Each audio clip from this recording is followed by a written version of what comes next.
بسم الله الرحمن الرحيم والنازعات غرقا والناشطات نشطا والسابحات سبحا فالسابقات سبقا فالمدبرات أمرا يوم ترجف الراجفة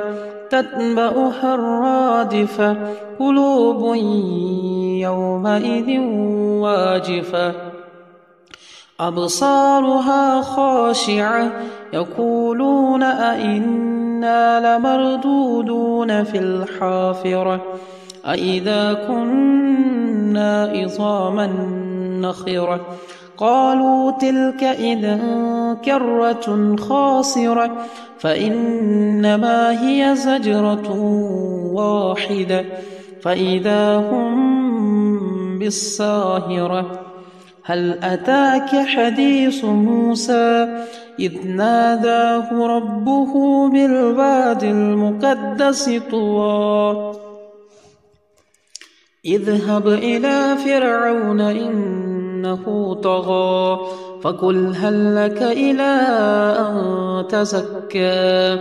وأهديك إلى ربك فتخشى فأراه الآية الكبرى فكذب وعصى ثم أدبر يسعى فحشر فنادى فقال أنا ربكم الأعلى فأخذه الله نكال الآخرة والأولى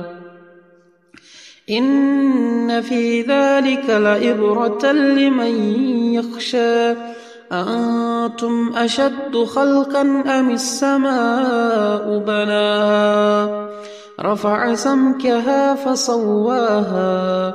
وأغطش ليلها وأخرج ضحاها والأرض بعد ذلك دحاها أخرج منها ماءها ومرعاها والجبال أرساها متاعا لكم ولأنعامكم فإذا جاءت الطامة الكبرى يوم يتذكر الإنسان ما سعى وبرزت الجحيم لمن يرى فأما من طغى وآثر الحياة الدنيا فإن الجحيم هي المأوى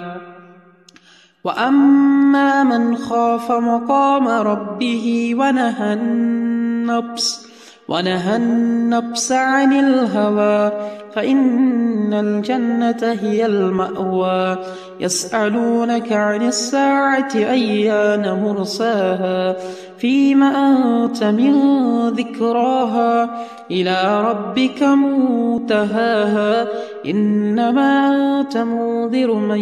يخشاها كأنهم يوم يرونها لم يلبثوا إلا عشية أو ضحاها.